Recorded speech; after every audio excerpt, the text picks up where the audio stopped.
Hello, my name is Nikola Simpson, and I am the head of the Blue Economy Accelerator Lab for the United Nations Development Programme for Barbados and the Eastern Caribbean.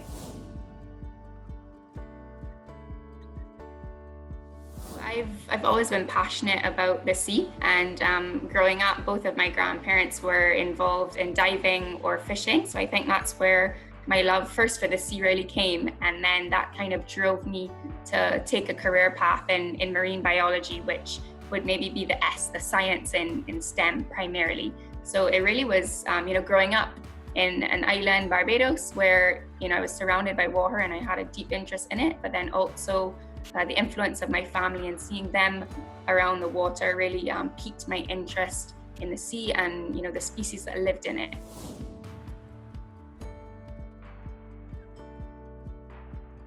From a very young age, I was very passionate about the sea. I think one of my first memories is when I was 6 or 7, and I was actually in another island within the Eastern Caribbean. I saw a pod of wild dolphins, porpoises, and from then I knew I wanted to do something with the sea. I didn't know what direction it would take. I didn't know, that I would then go on to study marine biology. I think I would have heard what marine biology was at that age, but it was always part of my interest.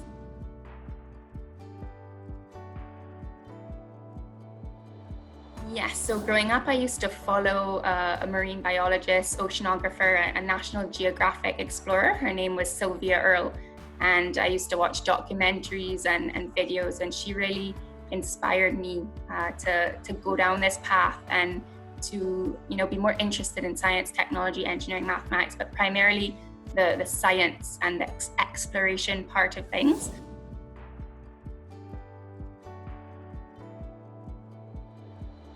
So when pursuing STEM studies, the career path I contemplated was being a marine biologist, being a scientist, being an explorer. And when I was at primary school, the term STEM did not really exist, but as I moved into secondary school, you started to hear it being thrown around. So I knew that I had to study sciences at school in order to achieve a career in marine biology.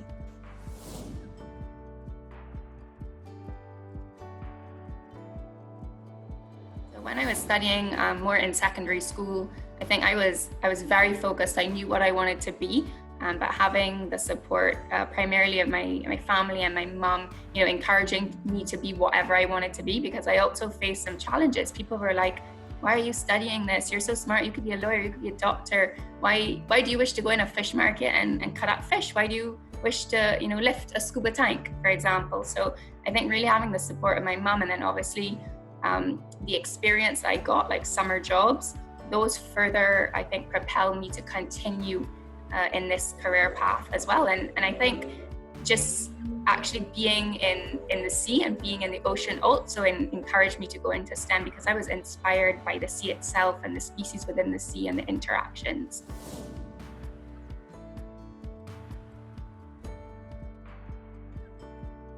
One of the most exciting things about my educational path and going into a career in STEM would have been the practical work, the field work. I understood that you obviously had to read books and listen to teachers and study, but I really enjoyed going out into the field, and I really enjoyed the summer job volunteer experiences that I had, whether it was with the Barbados Sea Turtle Project, for example, and actually being on the beach and interacting with species and interacting with people as well, or whether it was another summer volunteer opportunity at another facility that we had in Barbados. Those were the things I enjoyed the most, because I felt that experience was the most valuable to me, and it's where I really learned the most about things within this career.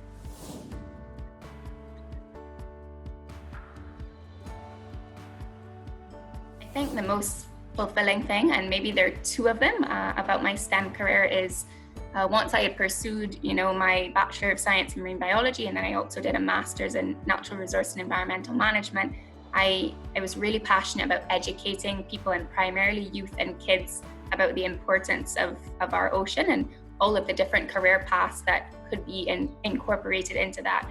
Now, currently in my role as head of this Blue Economy Accelerator Lab, which is a network of labs around the world, where our focus in the Eastern Caribbean is on the blue economy. We're working a lot with innovators, entrepreneurs, and startups to create solutions to problems within the ocean or blue space. And I think this journey that I'm on now is also quite fulfilling.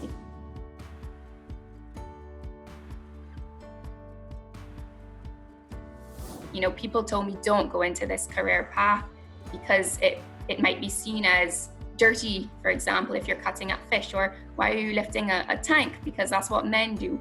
And I think having people encourage me to continue in something that I loved or was interested in was very important. So I continue to share that with younger women who wish to consider the careers in STEM. And I think it's also, you know, I speak to them, but I also speak to the teachers that are there or the mentors at their community centers to really encourage them if they like science. And you know what, maybe they're not great at writing a report, but they're really good with their hands and they like to experiment and make something. Really encourage them to do that, because we're all good at different things. So really find what you're good at, what you like, what you're interested in, and continue to pursue that. It's hard not to listen to other people around you, but really try to listen, you know, to your heart and what is telling you that you want to do. And I basically say to them, you know, you can be whatever you want to be, and just go for it. Just work hard, you know, get the experience and just do it.